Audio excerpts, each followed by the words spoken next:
アニメ化。時代は宇宙世紀0079。2つの方針を携えた赤き支援機。今から45年前に生まれたこの最初期のモビルスーツは、宇宙世紀に数々の痕跡や多くの逸話を残そうとしていた。ガンキャノン。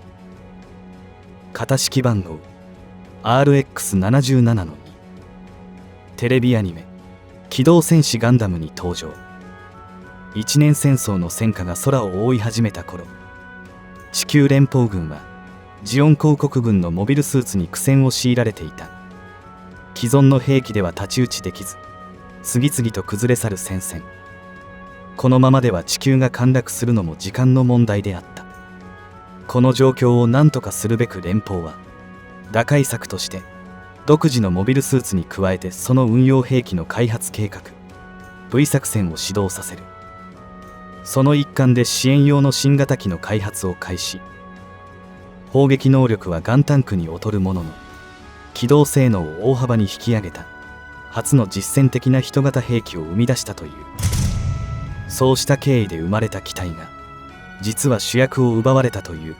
衝撃の事実を持つ機体ガンキャノンである。主なパイロットは皮肉屋の不良少年で、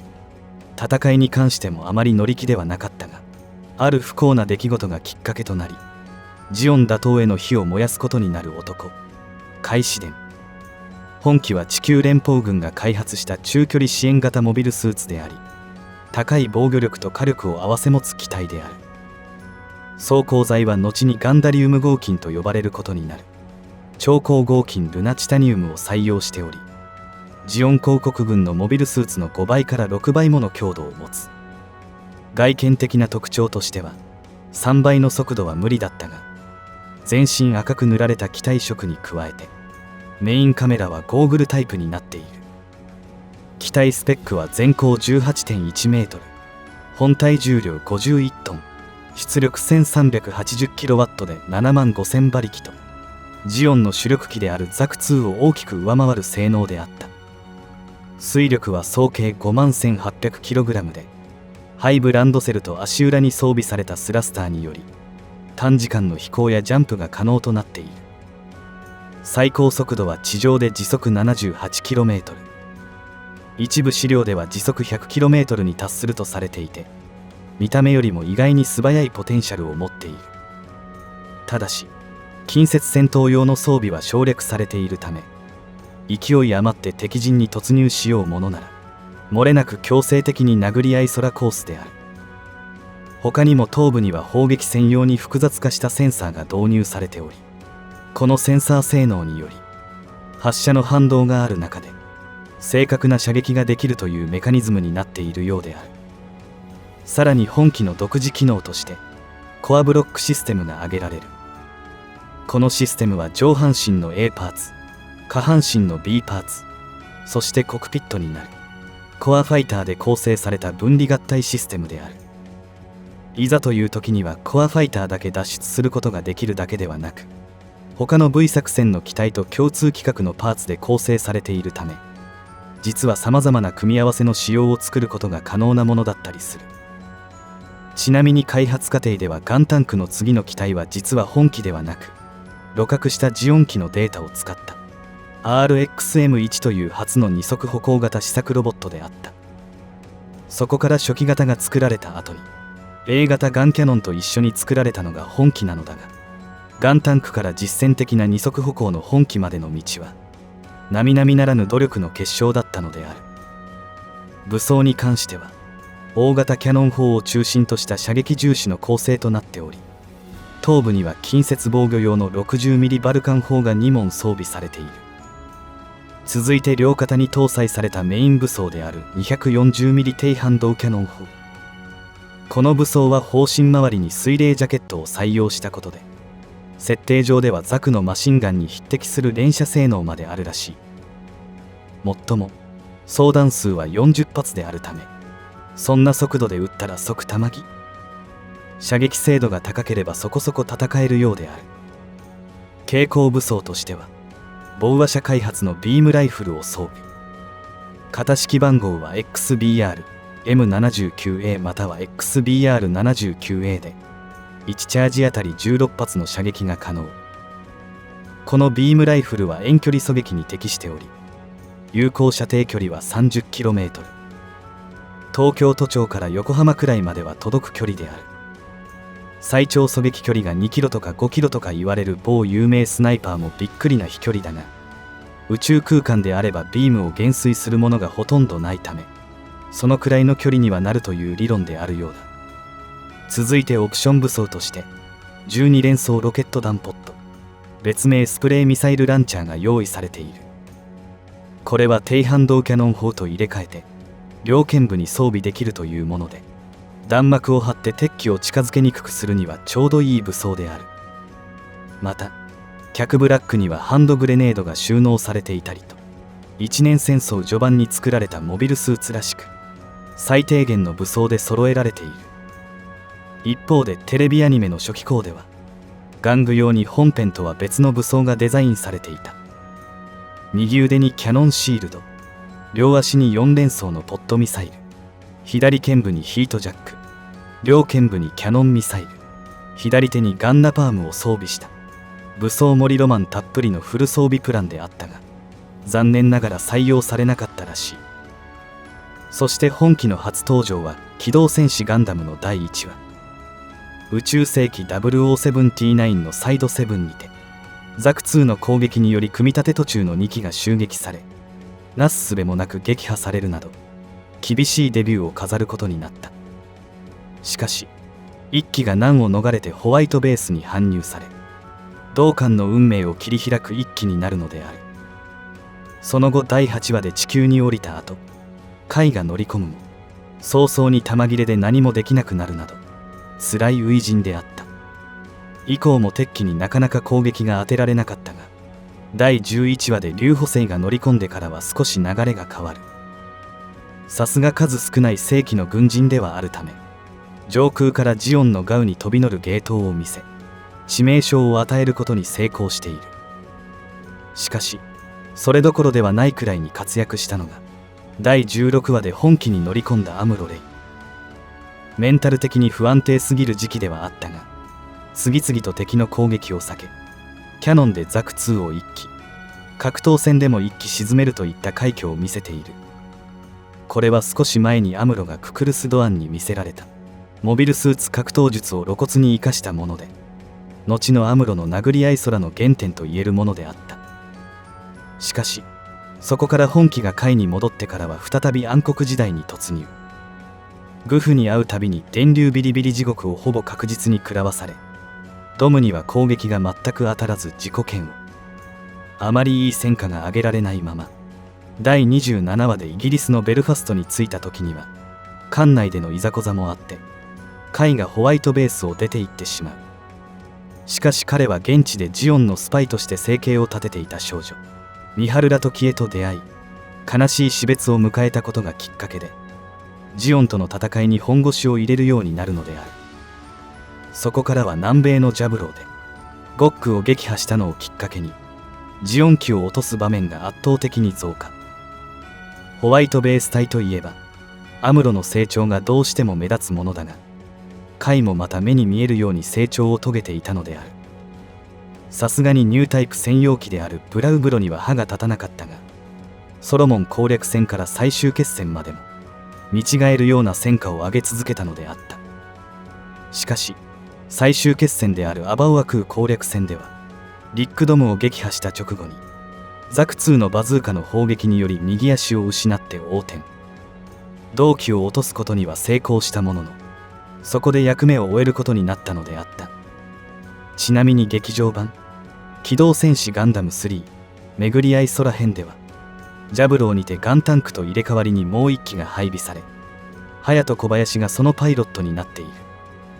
識別のため海機の左胸と左すねに108、隼人機に109の機体番号が記されており、最終決戦では隼人機は頭部を失って放棄されるという結末となっている違いがある。さらに小説版機動戦士ガンダムでも設定が若干異なる。頭頂高は約16メートルに小型化され、左手にはガンダムと同じシールドを携行する設定となっている。しかもこちらの世界線ではアムロが最初はガンダムではなく乗るならガンキャノンと思っていたりと、白い悪魔涙目な話もある。その理由は装甲が厚くパイロットの生存性が高そうに見えたからだという。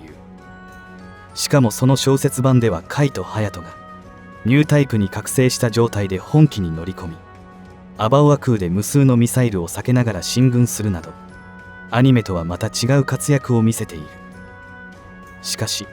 ハヤトはシャア・アズナブル率いるニュータイプ部隊との交戦中にシャアのリックドムのビームバズーカを避けることはできず、葬られてしまうという悲劇的な結末を迎えている。そしてそれはさらなる悲劇を空に響かせることになった。こうして世界線によってさまざまな役割を果たしてきた本機であるが、ゲーム作品でも結構出番が多い。機動戦士ガンダム戦記の特典映像であるアバンタイトルでは203の番号が書かれた本機が登場している。こちらはエリク・ブランケが狩るゲルググを蹴った勢いで飛びながらザクを撃墜するというアムロ以来の高い技量を見せつけている。これはガンキャノンの潜在的な機動性能がアムロ以外が使っても意外と高いということがわかるエピソードであった。ちなみにこの203のガンキャノンは先ほどの劇場版にもそれらしき機体が1カットだけ登場していたり、漫画「機動戦士ガンダムモビルスーツジェネレーション」にも少しだけ出ていたりする。続いてスーパーファミコン版「機動戦士ガンダムクロスディメンション0079」のシナリオ「死にゆく者たちへの祈り」ではゴビ砂漠のアルバトロス輸送中隊に6機が配備されていたが、物語開始時にはすでに4機がやられている。しかもそんな状態で残り2機が近接戦特化のイフリートに挑むことになるなど無理ゲーを強いられている。さらにジオニックフロント機動戦士ガンダム0079ではエイガー少尉率いる小隊の3機が登場し、ジオン公国軍の闇夜のフェンリル隊と交戦している。ちなみに漫画媒体では記者となった後の回が本機に乗り込む作品が2つもあったりする。雑誌 SD クラブに掲載された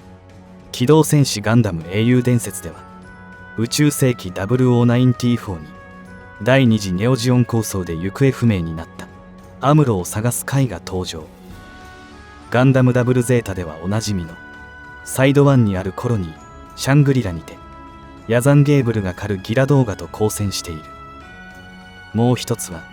機動戦士ガンダムデイアフタートゥモロー開始伝のメモリーよりで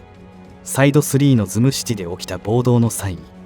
民衆の注目を集めるためにカイが乗り込んでいる。このようにガンキャノンは一年戦争を通じて数々の戦いに参加し、その活躍はさまざまな媒体で描かれ、カイとも意外と長く縁が続いていたりと派手さはないが、連邦軍の勝利とその行く末を見守り続けたのであった。そんなガンキャノンは初期にできたモビルスーツだけあってジムほどではないにせよかなりの派生機も生み出していた。派生型ガンキャノン。まずは機動戦士ゼータガンダムで意外な活躍を見せたガンキャノン重装型。装甲と火力を強化し、ガンキャノンに存在したキャノン砲発射時の反動を軽減することに成功。アニメの劇中ではジャブローにてまさかの飛び蹴りを披露するなど、アムロ機やさっきの203のようなアクロバットな活躍を見せている。こちらは改良されたビームキャノン仕様や機動性向上を図ったガンキャノン重装型タイプ D も登場し、より汎用性の高い機体へと進化を遂げた仕様であった。続いて次世代型として開発されたのがガンキャノン2。遠距離射撃の精度を上げた上で右肩のキャノンをビームキャノンに換装し、ハイブスラスターも強化。重力下での機動性はもちろんジャンプ性能も向上させたものになっている。ちなみにガンキャノンはどうにかして量産化しようとさまざまな試行錯誤が重ねられてきた機体でもある。まずは量産型ガンキャノン。この機体はコアブロックシステムを廃止し、装甲材を変更しつつも強度は向上。姿勢制御バーニアの増設や射撃性能を上げるための試みがなされている。さらに一部の部隊用や個人用の機体なども生み出しており、ゲーム媒体ではガンキャノン量産型回、最近では UC エンゲージでジムスナイパー2にガンキャノン2のパーツを組み合わせ射撃性能を向上させた量産型ガンキャノン2も誕生しているなど、さらなる改良型も開発されたようである。また名前は異なるが本機の系列機として作られたもので、体重を落としてスリムになったような外見のプロトタイプジムキャノンと、そこから派生していくジムキャノンシリーズも存在している。ちなみに特殊環境用として一部の媒体では陸戦型ガンキャノンや小説でデザイン不明の港湾防衛タイプも登場。他にも異説の宇宙世紀が舞台となる作品でもバリエーションは豊富で、機動戦士ガンダム・ジ・オリジンシリーズではガンキャノンの開発過程がより詳細に描かれている。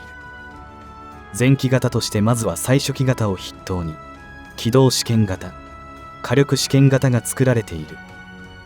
ホワイトベース体で運用されるものも前期型の時は指が3本で背面の構造も異なるものだった。しかし最終的に指が5本、背面にスラスターが追加された後期型へと改修されている。また同じ系列である